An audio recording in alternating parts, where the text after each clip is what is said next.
Si tu prends plus de plaisir à composer ta salade qu'à la manger, si tu ne sais pas qu'une glacière peut faire un super fauteuil, si tu es plus football manager que FIFA, eh bien cette émission est faite pour toi.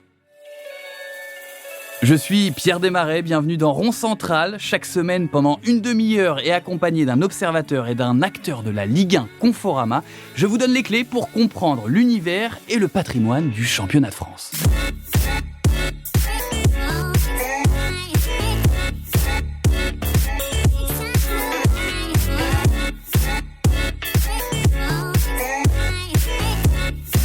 Aujourd'hui, pour nous accompagner, on a le privilège de recevoir le seul entraîneur qui a remporté une Coupe d'Europe avec l'Estac, un homme qui a donc vécu à Troyes, Nancy et Saint-Étienne sans jamais tomber en dépression. Il s'est aussi retrouvé sur le podium de la Ligue 1 avec l'OM, un homme courageux également puisqu'il a entraîné l'AS Saint-Étienne juste après l'Olympique Lyonnais, club avec lequel il a réussi le doublé Coupe Championnat la même année. Un homme qui aurait pu se retrouver dans l'émission Perdu de vue, la faute à ses escapades en Chine, au Qatar, en Angleterre ou encore aux Émirats Arabes Unis.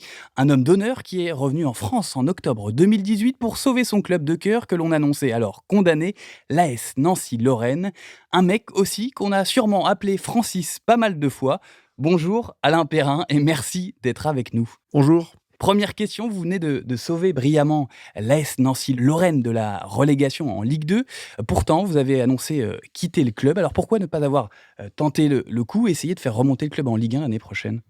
Parce que c'était tout simplement le challenge de départ. Au départ, je n'étais pas venu à Nancy pour être entraîneur. J'étais venu pour leur donner un coup de main dans l'organisation ou dans un audit pour savoir pourquoi il était arrivé depuis 2-3 ans à avoir des difficultés. Et puis, le doigt dans l'engrenage, j'ai été amené à prendre la fonction d'entraîneur, mais c'était vraiment une mission de court terme, et une mission de sauvetage. Et que, voilà, une fois que je l'ai accompli, je retourne parce que je n'ai pas vocation effectivement, à travailler en France, parce que mes projets professionnels passaient forcément par l'étranger. Et donc, j'avais décidé d'arrêter ma carrière d'entraîneur. Et c'est pour ça que donc, j'arrête. Très bien, on en reparlera tout à l'heure pendant ce podcast. Avec nous également aujourd'hui une femme passée maître dans l'art de la tactique. C'est un peu la Pascal Clark version sport puisqu'elle est la voix si intrigante du vestiaire sur RMC Sport. Elle a commencé à jouer au foot sur le tard mais a tout de même arrêté assez tôt, aussi troublant que cela puisse paraître. Son club c'est les Girondins de Bordeaux et oui, ça existe encore. Sarah Menaille, bienvenue et merci de nous accompagner pour cette émission sur les grands tacticiens de la Ligue 1 Conforama. Bonjour Pierre. Alors ça, c'est pas très sympa sur les Girondins par contre. Désolé, bon. C'est la stricte vérité, il me semble. Non oui, il y a encore des supporters, on est encore là. Bien, les entraîneurs ont souvent un rôle ingrat, comme ramasser les plots à la fin de l'entraînement, remonter les bretelles des joueurs qui sont sortis en boîte, ou encore se justifier d'un 3-0 pris à domicile devant une horde de journalistes. Et pourtant, sans eux, pas de coaching gagnant pour nous faire gagner la finale de l'Euro 2000, pas de causerie emblématique pour donner envie aux Toulousains d'arracher le maintien la dernière journée, et surtout, pas de stage de préparation à Tignes pour souder l'équipe de France championne du monde en 98. Alors, dans ce nouvel épisode de Rond Central, on a voulu rendre un hommage appuyé à ces hommes qui portent le survêt avec autant de classe que le costard, les coachs. Et Alain, en préparant cette émission, on a identifié 4 grandes familles d'entraîneurs en Ligue 1 Conforama. On parlera évidemment des coachs qui ont été auparavant des joueurs, ceux qui ont un goût particulièrement prononcé pour faire éclore les futurs talents, les formateurs, ceux qui n'ont jamais quitté leur club, les associés. Enfin, on finira cette émission en évoquant ensemble ceux qui ont le vent en poupe ces dernières années en Ligue 1 Conforama, les entraîneurs étrangers. Et bien souvent, avant de devenir un entraîneur à succès, on a soi-même été un joueur sur le terrain. On va donc d'abord s'intéresser à cette catégorie, les joueurs devenus entraîneurs, au premier rang desquels tu es, Alain, parce que tu as toi-même été joueur, peut-être pas au même niveau que là où tu as mené ton parcours d'entraîneur, mais malgré tout, tu as joué à l'AS Nancy-Lorraine au moment où Michel Platini y jouait. Quel souvenir gardes-tu de cette époque de joueur ? Oui, mais moi, je n'ai pas été un joueur professionnel. Donc, moi, je me considère pas dans cette catégorie d'entraîneur-joueur plutôt qu'un entraîneur-formateur. Parce que, bon, effectivement, j'ai un parcours, il faut passer ses diplômes, il faut avoir quand même connu un peu le ballon. Et j'étais formé à l'AS Nancy-Lorraine dans cette époque-là où jouait également Olivier Rouillet et des garçons comme Philippe Janol, des garçons comme Michel Platini, bien sûr. Mais moi, j'étais un modeste joueur. Bon, je n'avais pas les qualités athlétiques pour pouvoir passer au niveau dessus, mais voilà, j'étais un bon joueur amateur. Et je me suis destiné plutôt par la pédagogie, justement, et j'étais intéressé par cette vocation de transmettre le virus du ballon. Et très tôt, dès l'âge de 18 ans, j'ai passé mes diplômes pour justement être entraîneur d'équipe de jeunes. Faut-il avoir été un bon joueur pour être un bon entraîneur, Alain? Bon, il y a beaucoup d'entraîneurs qui n'ont pas fait une grande carrière de joueur, mais ils ont quand même joué à un certain niveau. Je pense que les qualités, c'est un autre métier, bien sûr, parce que le métier, c'est plutôt un métier de meneur d'hommes, c'est un métier effectivement de tacticien, c'est un métier de réflexion, de préparation. C'est comme si on disait, est-ce que pour être chef d'orchestre, il faut être un grand musicien ou non, on n'a pas besoin, je pense, d'être un grand joueur. Des gens comme Giroud, comme Mourinho, n'ont pas été des grands joueurs. C'est des fois difficile pour un grand joueur parce que souvent, son talent lui rend les choses tellement faciles dans la compréhension, dans la lecture du jeu, qu'il n'a pas forcément euh, les clés pour transmettre. Parce qu'il y a euh, une activité de transformation entre l'action que l'on fait et puis effectivement la préparation, expliquer aux joueurs et ce qui semble évident pour des grands joueurs, c'est pas forcément évident pour d'autres joueurs et des joueurs qu'on doit former. D'ailleurs, c'est pas le même métier d'entraîner à Troyes, Sochaux que d'entraîner à Marseille ou Lyon où la qualité des joueurs n'est pas la même. On l'a vu aussi avec Thierry Henry à Monaco, qui parfois comprenait pas comment ses joueurs ne pouvaient pas comprendre ce qu'il leur expliquait. On l'a vu plusieurs fois perdre un peu ses nerfs dans sa zone en se disant mais qu'est-ce que vous comprenez pas dans ce que je vous explique? Parce que pour lui, ça paraissait tellement logique. Pour lui, tout était tellement simple lorsqu'il était joueur qu'il ne comprenait pas comment de jeunes joueurs comme il a eu pendant quelques mois à l'AS Monaco ne comprenaient pas ses consignes et ses indications, quoi. En plus, le joueur, il est centré sur sa performance. C'est donc il a des savoir-faire liés à sa technique, à ses qualités athlétiques, et donc dans un rôle très délimité, que donc c'est comme un musicien dans un orchestre, il est très fort dans son registre, dans son instrument, dans ce qu'il doit être capable de faire. Chaque poste a des spécificités qui sont différentes entre un défenseur et un attaquant. Alors qu'entraîneur, vous êtes plutôt le chef d'orchestre, et donc vous animez l'ensemble. Et donc, vous attendez à ce qu'effectivement chaque musicien ne fasse pas de fausses notes, parce que chacun doit faire sa partition. Et après, il faut créer l'unité, ce qui reste encore une autre difficulté pour que les gens jouent la même partition, jouent le même tempo, parce que s'il y en a un qui veut faire de la musique classique pendant que l'autre qui veut faire du jazz, vous n'êtes pas bien embarqué, quoi. Donc, et c'est un peu ça, des fois, et qu'il faut réunir les joueurs autour d'un projet et d'une même partition qui est un projet de jeu. Et ça, c'est une difficulté. On n'est pas forcément meneur d'hommes quand on a été un grand joueur. Voilà, il y a aussi la pédagogie. C'est-à-dire que vous avez eu des entraîneurs, que c'est des anciens joueurs, je pense à Luis Fernandez, je pense à Laurent Blanc, qui avaient souvent des adjoints qui étaient vraiment associés avec eux et qui étaient le pédago, entre guillemets, parce que lui avait la formation, et la formation d'entraîneur, c'est aussi, bon, il y a les diplômes bien sûr, mais on apprend sur le tas, et de travailler avec des jeunes joueurs vous amène justement à bien comprendre la problématique de la transmission, des éléments que vous devez justement appréhender pour faire comprendre, passer le message, pas seulement sur le phénomène meneur d'hommes, mais vraiment comment on appelle ça, c'est la matière, la transformation un petit peu de l'activité pour pouvoir analyser et transmettre les éléments. Alors, est-ce que c'est plus simple lorsqu'on a été capitaine ? Oui, des gens qui sont capitaines, souvent, ce sont des gens qui ont la responsabilité et qui avaient une vision du jeu de l'équipe. Parce que souvent, lorsqu'on a différents types de capitaines, on a des capitaines qui sont vraiment déjà des meneurs d'hommes, mais on a aussi des capitaines, je pense à Didier Deschamps qui était capitaine, c'était déjà un tacticien, il avait une place au milieu du terrain. On en parlera plus tard dans l'émission. Il animait ses partenaires parce qu'il a une vision d'ensemble du jeu. Et donc ça, ces profils-là sont faits pour être entraîneurs. Justement, on a listé quelques tacticiens, pas tous, parce qu'on aurait pu y passer la journée, qui ont été de bons joueurs dans leur précédente carrière footballistique. Il y a bien sûr eu Claude Puel à Monaco, Rudy Garcia passé par Caen et Martigues, Sabri Lamouchi qui a joué à Auxerre et Marseille avant d'entraîner le Stade Rennais, Antoine Camboré avec le PSG, Christophe Galtier et Thierry Loret, tous deux anciens joueurs de l'OM, mais aussi Jean-Louis Garcia, autrefois gardien de Nancy et de Monaco, votre successeur à l'AS Nancy-Lorraine l'année prochaine. Vous le connaissez, Jean-Louis Garcia? Oui, bien sûr, puisque je l'ai eu comme joueur avec moi et j'ai suivi après lorsque j'ai vu qu'il était rentré dans le métier. C'est un garçon que j'ai apprécié justement à entraîner parce que c'était un passionné et que c'était un compétiteur, un gagneur.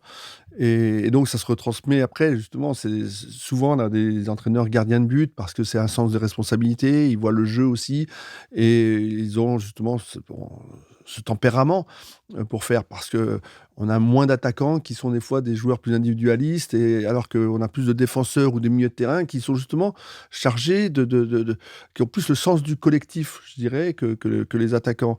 Mais Jean-Louis, je suis très content qu'il ait repris le poste à Nancy parce qu'effectivement, il a fait du très bon travail à Angers et à Troyes ensuite. Et je pense que c'est l'homme de la situation. Alors toi, Sarah, tu as tout de suite pensé à un entraîneur qui a officié à Nantes, Clermont, Reims et aujourd'hui à Montpellier. C'est Michel Derzakarian. Bien sûr, Michel Derzakarian qui a été bien sûr joueur et qui finalement applique un petit peu dans ses méthodes et dans sa philosophie, dans son schéma de jeu, ce qu'il a été en tant que joueur, c'est-à-dire défenseur. Et c'est vrai que Montpellier, cette saison, est vraiment... encore plus, j'ai envie de dire, la saison dernière. Cette saison, ça a un petit peu changé, mais quand même caractérisée par cette solidité défensive, avec son 3-5-2 qui est si cher à Michel Derzakarian et dont les autres s'inspirent d'ailleurs en ce moment de plus en plus, je trouve, en Ligue 1. Je ne sais pas ce que vous en pensez. Oui, je pense que être défenseur, c'est un peu réducteur. C'était la même chose que le reproche qu'on faisait à Christophe Galtier, qui avait été mon adjoint à Saint-Étienne. Lorsqu'on lui reprochait d'avoir une équipe qui était un peu défensive, mais c'était un peu aussi lié aux moyens dont vous disposez. On voit Christophe Galtier avec Lille maintenant, lorsque vous avez des attaquants de la qualité qu'il peut avoir, eh ben, il peut faire un football offensif. Mais aujourd'hui, à Montpellier, il pourrait quand même. Il est très attaché à cette organisation défensive, alors qu'il a quand même des joueurs... Parce que c'est la fondation. La fondation, c'est-à-dire que même, souvent, c'est un peu réducteur de dire de défendre, mais c'est la défense qui vous donne le ballon. C'est-à-dire que vous pouvez vous créer des occasions offensives que si vous êtes en possession du ballon. Et donc, si vous récupérez le ballon toujours trop bas ou sur un dégagement du gardien et que vous allez laisser l'adversaire approcher trop loin de votre but, vous avez tout le terrain à franchir pour faire. Donc, il y a à la fois le fait de récupérer le ballon, c'est primordial pour pouvoir ensuite développer des attaques. Et ce système de 3-5-2, c'est un système que utilise le Paris Saint-Germain aussi. Oui. Et donc, c'est un système qui est à la mode. Il y a donc aussi des équipes à l'étranger qui l'utilisent. Modèle en vogue. C'est un modèle que moi-même j'ai utilisé, mais on pourrait reparler des différents systèmes parce que je ne pense pas qu'il faut être enfermé dans un système. C'est un système qui... souvent, il y a une lutte entre les systèmes et que quand c'est un système qui est relativement nouveau, il pose des problèmes d'adaptation aussi à l'adversaire. Donc, c'était comme le 4-4-2 à une certaine époque. Le 4-4-2 était très à la mode. Il y a le 4-3-3 aussi. Et le 4-3-3, bien sûr. Voilà, c'est des systèmes. Et souvent, on remet un autre système pour contrarier un système qui est devenu où les joueurs routinent un petit peu dans leur système de jeu et de jouer différemment pose des problèmes à l'adversaire. Et puis, il y a un ancien joueur de Montpellier aussi, Jean-Louis Gasset, devenu tacticien, respecté notamment à Saint-Étienne cette saison, qui va nous permettre d'aborder notre seconde catégorie, les entraîneurs formateurs. Et dans la famille de ces grands entraîneurs qui ont lancé de jeunes talents, on y a évidemment mis Giroud, qui n'a jamais cessé de révéler des joueurs avec l'AJ Auxerre, comme Djibril Cissé, pour ne citer que lui. On a aussi Jean Fernandez, considéré comme un père spirituel par Franck Ribéry, qui a fait jouer ses premiers matchs à un certain Zinedine Zidane. Il y a aussi Guy Lacombe avec Sochaux et Jérémy Ménès, entre autres. Et puis plus dernièrement, on pense à Christophe Galtier avec Lille et bien sûr Leonardo Jardim à l'AS Monaco. Alors, quelle qualité faut-il rassembler pour être un bon formateur, Alain ? Justement, il faut accepter que les joueurs ne soient qu'un développement de leur carrière et ne soient pas à l'aboutissement. Parce que lorsque vous êtes formateur, vous apprenez des joueurs qui ne sont pas finis, entre guillemets, parce que même s'ils ont fait une bonne formation, même s'ils sont des joueurs talentueux et qui ont, pour certains, et on parlait à Giroud, qui des fois sont internationaux dans les équipes de jeunes, donc ils sont vraiment déjà le top de top, mais passer l'étape ensuite du professionnalisme, c'est encore apprendre le métier dans des composantes, que ça soit la gestion d'un environnement, que ça soit, on évoquait tout à l'heure la vie professionnelle, c'est pas uniquement l'entraînement, mais c'est H24, Tout ce qui est autour, ouais. c'est ce qu'il y a autour, c'est dans la récupération, la diététique, donc toutes ces choses-là, il faut aussi les inculquer aux joueurs, et puis après faire rentrer justement le talent au sein d'un collectif. Donc là aussi, les joueurs pensent qu'avec uniquement leur talent individuel, ils vont pouvoir réussir. Mais on a par exemple un garçon comme Atem Ben Arfa, que j'ai eu à Lyon. C'est un garçon qui a beaucoup de difficultés à s'inscrire dans un collectif, aussi bien d'un point de vue social que d'un point de vue technique. Et que justement, au départ, dans la formation, beaucoup de joueurs sont comme ça. Comment on essaie justement de résoudre ce problème de... C'est l'entraînement, c'est-à-dire c'est l'entraînement Moi, je sais que par exemple, certains jeunes joueurs que j'ai eu à Nancy, qui sortaient de la formation, je leur faisais des vidéos spécifiques pour leur montrer ou prendre en compte le jeu de l'adversaire, ou montrer à travers les matchs qu'ils avaient déjà faits, lorsqu'ils étaient bien, et comment ils devaient justement affiner un petit peu leur rôle, parce qu'ils ont tendance des fois à se disperser, à vouloir faire plus que ce qu'il en faut. Au contraire, quelquefois, ils sont un peu restrictifs dans les consignes, des fois parce qu'ils sont très disciplinés et ils appliquent les consignes et ils oublient un petit peu de prendre des initiatives. Donc il faut trouver le dosage et déplacer les curseurs pour justement affiner leur talent pour le mettre au service du collectif. Alors, je sais qu'on en reparlera tout à l'heure, mais est-ce qu'il n'y a pas aussi une part mentale extrêmement importante? On parlera des préparateurs mentaux, mais dans le cas d'Atem Ben Arfa, par exemple, est-ce que le problème, il n'est pas psychologique? Est-ce qu'il n'est pas dans la tête aussi? Est-ce que c'est pas le rôle d'un formateur de blinder un jeune joueur pétri de talent pour qu'il soit solide? On ne transforme pas les joueurs. On ne transforme pas un joueur, c'est-à-dire que le joueur a un vécu, a une histoire personnelle, a une éducation, a des capacités, des potentiels, que ça soit sur le plan technique, sur le plan physique, dans la vitesse, dans la force, mais sur le plan mental, c'est aussi être dans la discipline, dans l'acceptation des consignes, dans la compréhension du jeu. Moi, pour avoir travaillé avec Atem Ben Arfa, il avait des fois des difficultés sur le plan défensif à se repositionner, alors qu'il avait la bonne volonté, il avait envie, mais lorsqu'il voulait faire un pressing, souvent il ne faisait pas le pressing sur le bon joueur. Et alors qu'il avait plein de bonnes intentions. Mais c'est justement la compréhension d'un rôle défensif qui n'est pas dans son ADN, quoi. Lui, c'est l'utilisation du ballon. Donc il fallait qu'il fasse des efforts dans ce sens-là. On dit souvent qu'un coach attend le bon moment, ou qu'il a attendu le bon moment pour lancer un joueur. Ça a été le cas avec Kylian Mbappé il y a quelques temps, et Leonardo Jardim. Qu'est-ce que cela veut dire concrètement, attendre le bon moment pour lancer un joueur? On ne décide pas, de dire on va lancer un jeune, parce que c'est aussi des fois dangereux lorsque l'équipe ne tourne pas bien, de lancer un jeune et puis que ça pourrait le mettre en difficulté. Il faut vraiment que les conditions soient favorables pour lui. Et donc, il faut qu'il ait la maturité. Donc, c'est pour ça que souvent les joueurs rentrent, font des temps de jeu réduits au départ. Ils ont un temps de jeu, c'est possible plus pour les attaquants parce qu'on change moins sur les défenseurs, mais sur les attaquants, 20 minutes, une demi-heure. Et à partir du moment où ils prouvent. Et ceux qui ont déjà leur statut, ils comprennent ça, qu'on leur chipe un peu de temps de jeu?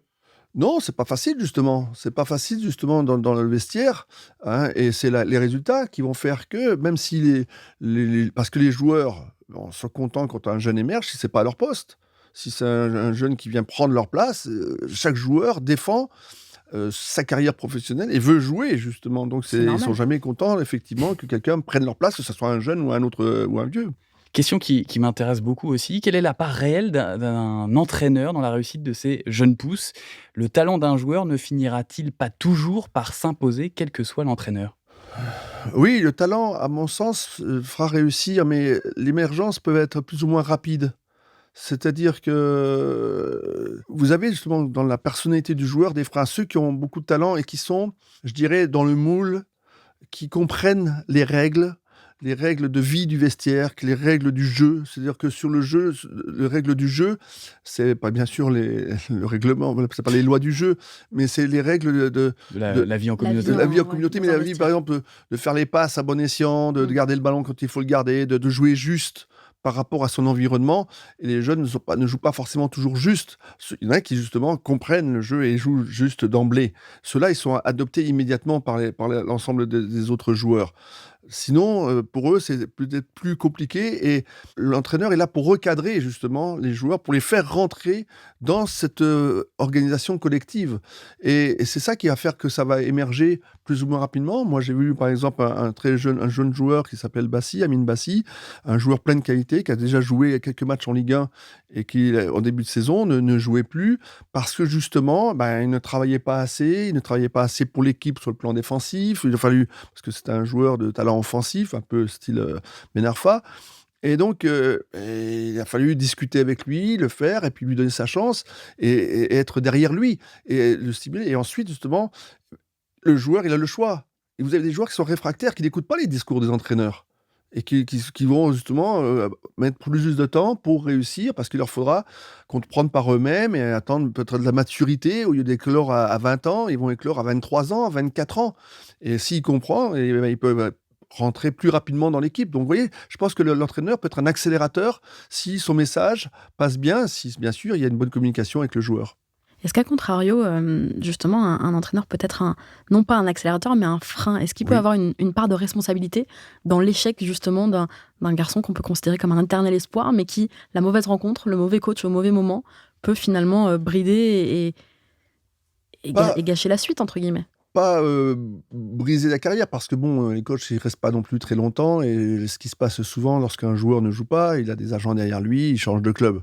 Donc, quand vous êtes bloqué par un entraîneur, vous avez intérêt à changer de club.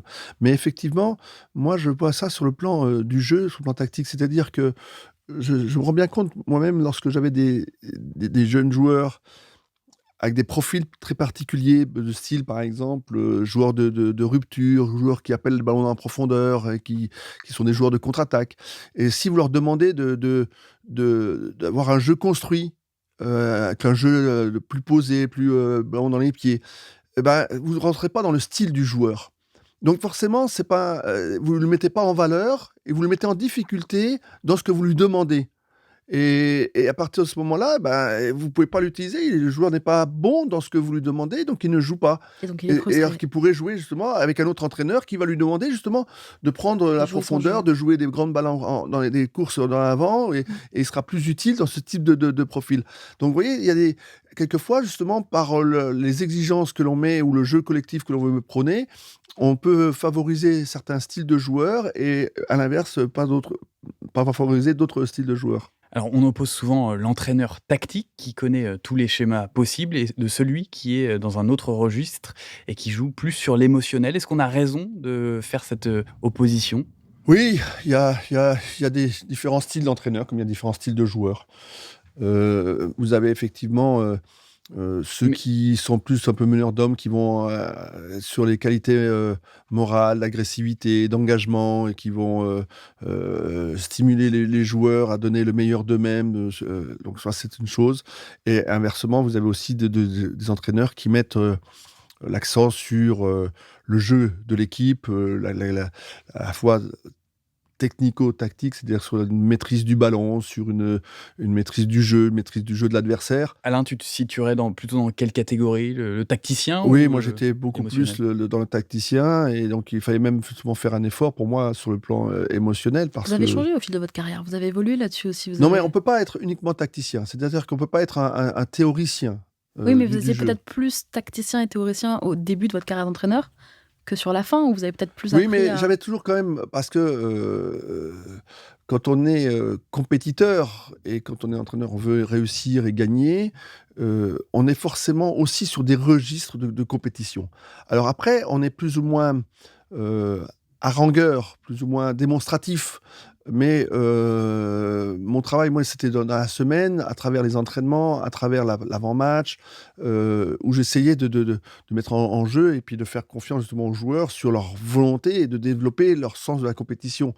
Mais pas tellement uniquement sur le match, où justement, il y avait toujours pour moi une maîtrise qu'il faut avoir, un contrôle de soi-même, contrôle du jeu, Et donc pas pour éviter justement que l'excès d'agressivité se transforme ensuite en des cartons rouges, Ouais. des choses qui sont négatives. Mais est-ce que vous Donc diriez que vous vous êtes assoupli dans la gestion humaine d'un vestiaire au fil des années? oui, oui, Ouais. bah, parce que, bah, il faut évoluer aussi avec les générations, parce que, bah, en 30 ans de carrière, les générations, l'éducation a évolué au niveau des jeunes. Ensuite, on prend un peu du recul sur ce qui est important. Et oui, oui, il y a eu une évolution, je me suis un peu assoupli, ça certainement parce que, bah, on découvre justement les hommes parce que c'est le métier, bah, moi j'étais centré sur mon activité d'entraîneur, sur ce que je voulais faire et par rapport à la compétition, la volonté de gagner les matchs et les joueurs quelquefois, bah, se dispersent un petit peu, ils n'ont pas la même, motivation que peut avoir l'entraîneur, donc c'est des fois difficile à accepter. Dans ces tacticiens formateurs, on en a parlé, il y a Giroud, que l'on aurait pu aussi inclure dans la catégorie qu'on va maintenant aborder, celle des tacticiens qui ont participé à la construction de l'identité de leur club en Ligue 1 Conforama, les associés. Giroud, pour le citer à nouveau avec Auxerre, est un exemple, mais il y a un autre du côté de Nantes qui plaît beaucoup à Sarah, c'est Coco Ciodo.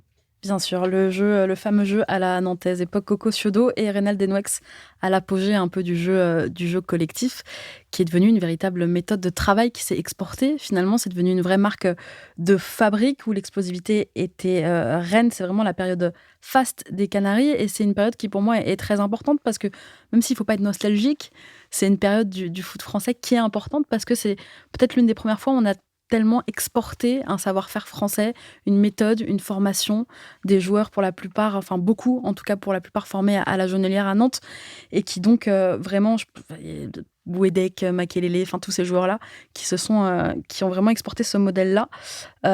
Meilleur centre de formation de France à l'époque, le FC Nantes, est renommé national et international. Moi, c'est ce jeu vendu un peu partout dans le monde et cette saison incroyable au milieu des années 90 qui m'a vraiment marqué après coup parce que je ne l'ai pas connu, je ne l'ai pas vu, j'étais trop jeune, mais quand on se refait un peu l'histoire du foot français, je pense que c'est une période sur Tout à laquelle on ne fait. peut absolument pas passer. Oui, bien sûr, c'était un un modèle, mais heu, à un degré moindre, Giroud à Auxerre avait aussi un modèle de jeu qui était aussi très bien identifié et très performant parce que même quand on identifie bien un système, on avait du mal à le contrer. Mais le jeu à la nantaise, c'était, une inspiration, bon, bah, très proche, je pense aussi pour moi de ce que pouvait faire, Cruyff, Au à Barça. Barcelone et qui était le précurseur justement, dans des styles de joueurs qui ont privilégié justement à la fois cette maîtrise collective du ballon et ce jeu collectif, quoi. Parce que, les joueurs de Nantes, se jouaient on dit souvent les yeux fermés, ils se connaissaient très bien. Il se trouvait Parce sans que même justement, il y se avait des voir. principes qui étaient basés sur des répétitions qui étaient faites déjà depuis très longtemps dans le centre de formation, sur le fait de jouer à 1 ou 2 touches de balle et donc, sur le mouvement des joueurs. Donc, mais c'était un système qui est difficile à reproduire parce que les joueurs venant avec les transferts d'horizons différents, dans des clubs après, avec beaucoup d'étrangers, avec des cultures différentes, c'est très compliqué S'adapte moins. d'avoir cela, même dans certains clubs. Et c'est pour ça que le Barça, c'est assez méritoire parce qu'ils conservent leurs principes. On a, bon, qui était aussi, bon, défendu par Pep Guardiola, qui pour moi est un des très grands tacticiens justement, il est capable de transposer cette méthode-là dans les clubs où il va, avec les difficultés justement d'avoir des gens qui n'ont pas la formation, la Qui viennent culture. pas de la Masia Parce et du centre de qu'effectivement, la formation culture Cadara. espagnole, c'est un jeu Mmh. basé un peu comme à la nantaise sur cette maîtrise collective du ballon, sur le fait de la possession du ballon pour préparer les actions. Donc, tous les Espagnols ont un petit peu cela. C'est un jeu un peu sud-américain, mais qui ne va pas, enfin, avec le jeu anglo-saxon ou le jeu, par exemple, allemand, qui est un jeu beaucoup plus direct, où on va rechercher la profondeur, la vitesse, les courses, à la récupération du ballon, avec qui donne des efforts complètement différents. Moi, j'aimerais juste revenir, juste par rapport pour conclure sur le jeu à la nantaise, c'est vraiment le plaisir que prenaient les joueurs à évoluer dans ce système-là et le bonheur. Je crois que c'est Serge le disait qui, à l'époque, disait justement, vous pouvez pas imaginer le bonheur qu'on avait de pratiquer ce jeu à la nantaise. Oui, parce que alors, c'est les mêmes références et c'est un partage. Et c'est moi aussi, bon, j'ai essayé souvent et j'ai par exemple à Nancy, c'était une de mes frustrations cette année, j'ai pas réussi parce que ça fait partie des valeurs que j'aime justement dans le football, c'est ce partage qu'il y a à aller chercher le résultat de la compétition parce que c'est la finalité, mais en jouant ensemble. Et c'était ce jeu à Nantes, la perfection pour cela. Et donc, quand on est éduqué comme cela, et que vous avez derrière les résultats qu'ils ont obtenus, et ben effectivement, puisqu'ils ont été champions de France, ils ont gagné des titres en jouant de cette façon-là, vous avez un plaisir qui est décuplé parce que vous avez autant de plaisir. Mais on le voyait un peu quand on voit les grandes équipes où un attaquant, c'est le plaisir de marquer, mais c'est le plaisir de marquer et de faire marquer. Et donc, lorsque vous avez des attaquants qui s'entendent pour marquer et faire marquer, vous avez une équipe qui devient efficace et qui a beaucoup de plaisir à jouer ensemble. 32 matchs sans défaite, hein, Nantes, 94-95. Enfin, ça doit être. Je m'imagine à la place des joueurs, ça doit être juste fabuleux de.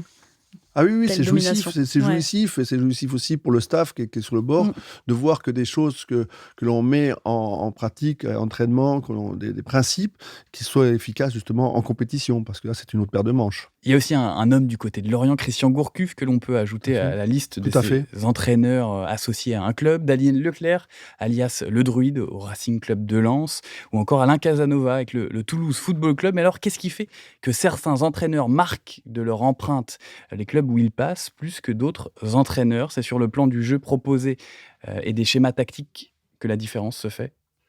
Non, pas uniquement. Ce sont surtout les résultats. Alors après, lorsqu'ils ont des personnalités, et Christian Gourcuff en était un, justement avec un système qui est bien établi, qu'ils arrivent à bien rôder, qu'ils arrivent à répéter pour être efficaces sur des clubs qui n'ont pas forcément des moyens financiers leur permettant de prendre les meilleurs joueurs du championnat.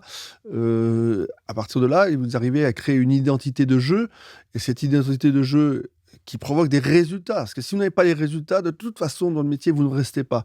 Et donc, c'est ces résultats qui leur permettent d'avoir une certaine longévité. Et dès que vous avez une certaine longévité, c'était le cas lorsque moi j'étais à Troyes, forcément, vous marquez un petit peu de votre empreinte le club. Pierre, juste, tu t'es moqué de moi tout à l'heure sur les Girondins de Bordeaux. C'est pas le cas. Si je fais si tu t'es moqué, Alors, tu parlais du 4-4-2 de Christian Gourcuff, on peut parler du 4-4-2 d'Aimé Jacquet à Bordeaux, dans les années 80, avec la domination des Girondins sur le championnat de France. Donc, si on peut rendre un petit hommage à Aimé Jacquet. Alain, c'était une inspiration, le 4-4-2 de Aimé Jacquet? Pas forcément son 4-4-2 à lui, mais Aimé Jacquet, puisque j'ai eu la chance aussi de le côtoyer, puisqu'il a été entraîneur à Nancy quand moi j'étais au centre de formation.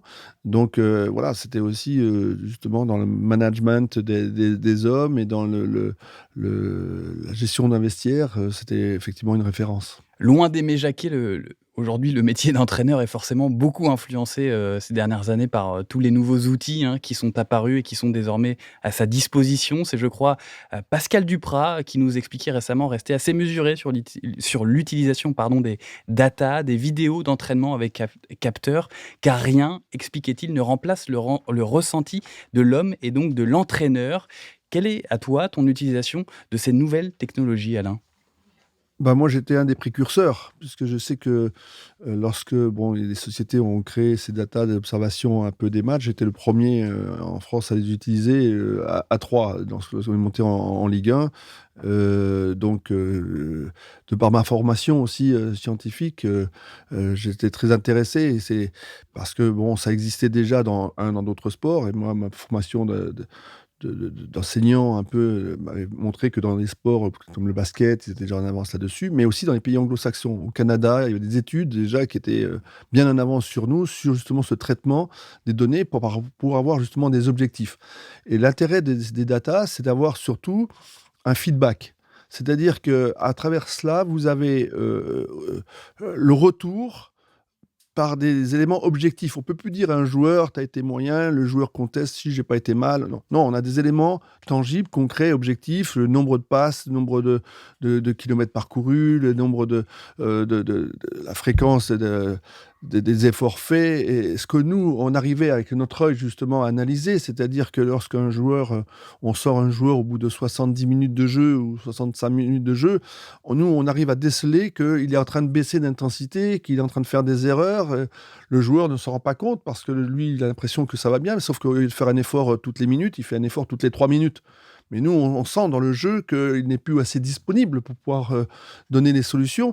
Donc, c'est pour ça qu'on fait des changements de joueurs. Et ça, vous les avez à travers les datas. Justement, les datas montrent aux joueurs qu'effectivement, son régime est en train de baisser, mais montrent aussi, nous renseignent sur le jeu des adversaires, sur les composantes. Et ça, c'est vraiment une source d'information importante. C'est une aide pour les entraîneurs à la compréhension et à vérifier ce que notre œil a vu. parce que notre œil le voit tout ça, parce que on a un ordinateur aussi dans la tête, hein, parce que quand on regarde et on observe les matchs, Obligé. et donc on a justement déjà fait. Mais là, des fois, on peut avoir, et justement l'émotion que l'on a dans un match peut nous perturber dans ce genre. Et je vois souvent les matchs, quand je regarde les matchs de mon équipe après coup, ils sont souvent meilleurs que ce que j'ai pu voir en live. Parce que quand on est en live, on a l'émotion et que les erreurs faites dans le match nous polluent un petit peu, des fois, le ressenti de la qualité du match. Parce qu'on voudrait que chaque action soit réussie, Parfaite. soit parfaite. Et bon, l'adversaire est là pour jouer les troubles faits. Mais lorsqu'on regarde un match à tête reposée, on s'aperçoit que le match est souvent de meilleure qualité. Donc les émotions peuvent être un élément qui ne vous aide pas dans Bien les sûr. choix à adopter pendant le match. Bien sûr que les émotions, il faut être capable de canaliser. Est-ce qu'il faut être froid en fait quand on est Bien sûr. un tacticien? Je pense que je dis souvent qu'un arbitre doit être un robot pour justement analyser très froidement, mais on n'est que des hommes. Et c'est pareil pour l'entraîneur, c'est-à-dire qu'on doit se dégager l'aspect émotionnel. Et c'est particulièrement difficile lorsqu'on joue des matchs. Alors c'est vrai que notre répétition de matchs fait que ça banalise, un peu comme pour les joueurs, de jouer X matchs de Champions League, ça vous banalise. Mais les finales restent des finales. Et quand on vous voit jouez... Diego Simeone ou Jürgen Klopp devenir complètement fou. Oui, voilà, c'est ça. Les Ils sont finales, pas c'est des froids, finales. Bien sûr qu'on est chaud bouillant. Et là, il faut garder justement du La tête recul froide. par rapport justement aux événements. Parce que le match-là, ces matchs-là passent à une grande vitesse. Il y a donc les datas, le staff, et puis Sarah aimerait en parler, je crois. Il y a les coachs mentaux. Alors, ils sont déjà bien installés à l'étranger. Ils font leur apparition depuis quelques années en France. Et ça permet tout simplement d'obtenir le meilleur rendement possible des joueurs. De là encore, tirer toutes les informations possibles pour vraiment développer le joueur à son max. Pour moi, le mental, vous allez me dire si vous êtes d'accord, Alain, mais le mental est évidemment central dans le foot, qui permet le déploiement des capacités du joueur sur le terrain. Quand on est en confiance, on joue mieux, on ose, on est plus libéré forcément sur le terrain. Et je pense que le coach mental est avant tout là pour permettre justement aux footballeurs de se sentir bien, avec le sentiment d'être à chaque fois dans son élément, dans son match. Il y a Denis Troche, que vous devez connaître, qui bien sûr maintenant devient coach mental, qui a aidé le Stade Malherbe de Caen notamment. Et puis il y a également Richard Ouvrard, qui a aidé les handballeuses françaises et qui aujourd'hui travaille avec l'équipe de France féminine pour justement le déploiement de toutes ces capacités. Au-delà des stats et des datas dont vous parliez tout à l'heure, je pense que le mental, remettre un peu l'humain au centre, est aussi très important. Enfin, on aborde la dernière partie de cette émission. On constate depuis quelques années en Ligue 1 Conforama une augmentation du nombre de coachs étrangers. Avant, on pouvait les compter sur les doigts d'une main. On a recensé par exemple Arthur Georges, Raymond Goethals, Franz Beckenbauer, mais c'était quand même plutôt rare. Mais aujourd'hui, tous les clubs les essayent. Le dernier en date, c'est Villas-Boas qui entraînera l'OM la saison prochaine. Mais récemment, on en a parlé, on a eu Lucien Favre, Carlo Ancelotti, Claudio Ranieri, Eric Guéret, Leonardo Jardim, Marcelo Bielsa, Sergio Conceição, Paulo Sousa et maintenant Juninho. Alors, est-ce un simple effet de mode ou apporte-t-il vraiment quelque chose de plus? Et si oui, quoi de plus qu'un entraîneur français? Oui, c'est des phénomènes de mode. Il y a eu à une certaine époque, lorsque Giroud était aussi président de l'UNECATEF, un coup de frein parce qu'il y avait des diplômes et on voulait faire un peu de protectionnisme pour justement... Un peu de chauvinisme. Oui, pour protéger... non, parce que c'était pour protéger une formation. Hein, C'était pour protéger aussi des métiers, enfin des emplois pour les catégories. Donc, il y avait un côté corporatiste qui était... inhérent à ce qu'on voulait privilégier. Mais de plus en plus, maintenant, on est dans une mondialisation du football, au même titre que les joueurs vont dans les clubs, on cherche à élargir un peu le champ des entraîneurs. Et donc, on cherche de l'expérience, on cherche des gens qui ont prouvé. Et souvent, c'est aussi le jeu de réseau, parce que vous avez... on a l'impression que les fleurs sont toujours plus belles dans le jardin d'à côté. Et donc, on va chercher des fois des entraîneurs parce qu'ils sont bien vendus, entre guillemets, par des intermédiaires, alors que, on a ce qu'il faut en France à la maison, parce qu'on a eu une formation et si on a eu beaucoup de joueurs très bien formés le modèle de la formation française, c'est qu'on avait des bons formateurs, des bons entraîneurs. On a une formation aussi sur le plan des éducateurs qui nous a été copiée. Mais maintenant, voilà, aussi les autres pays travaillent bien. Effectivement, la mode est au portugais en ce moment et qui souvent s'exprime bien en français parce que c'est important de parler la langue. Et je pense que voilà, donc il y a en termes de qualité, les entraîneurs français n'ont rien à envier, mais c'est simplement après un problème de choix aussi, des fois de dirigeants, parce que là aussi, on a des dirigeants qui ne sont pas uniquement des dirigeants, des présidents français, puisqu'on a des consortiums maintenant étrangers qui viennent à la tête des clubs, donc eux aussi ouvrent leurs horizons vers des entraîneurs étrangers. Alors on voit beaucoup d'entraîneurs étrangers arriver, mais on constate à contrario que nos entraîneurs s'exportent de moins en moins. Comment tu expliques ce phénomène ? Ça s'explique par la langue. Le problème, c'est que lorsque vous êtes amené à travailler à l'étranger, et en particulier dans les pays européens, on va vous demander de parler ou espagnol, ou italien, ou anglais, et que notre culture des langues en France est très minime. Et donc voilà. Claude Puel a essayé. Oui, c'est libre. Moi aussi, j'étais en Angleterre, donc voilà, parce qu'on est des fois sollicité, mais après, il y a aussi le fait de se vendre un petit peu dans certains pays et d'avoir des conseillers qui vous permettent d'aller dans les clubs qui vous accueillent. Voilà, on arrive à la fin de cette émission, mais avant de se quitter, on va quand même essayer de trouver 3 conseils que l'on aimerait donner à un entraîneur pour qu'il soit certain de devenir un grand tacticien dans notre Ligue 1 Conforama. On va commencer avec Sarah pour ces 3 valeurs, ces 3 conseils que tu pourrais donner à André Villas-Boas, par exemple, pour réussir cette année avec l'OM en Ligue 1 Conforama. À ton avis, quels seraient les 3 conseils essentiels, Sarah ? Alors, j'ai pas la prétention de donner des conseils à André Villas-Boas, mais Tu as l'expertise. ouais. Non, je vais en donner un. Moi, c'est vraiment le côté humain. C'est replacer l'humain au centre du projet. C'est un peu mon combat. On parle beaucoup de tactique et je pense que c'est très important de replacer ça au centre.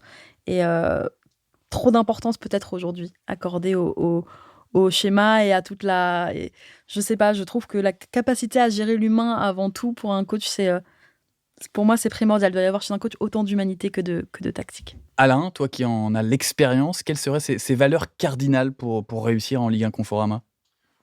Alors, il y avait une formule que j'aimais beaucoup sur le livre qui nous servait un petit peu de journal, un petit peu de ce qui s'appelait l'entraîneur, je crois.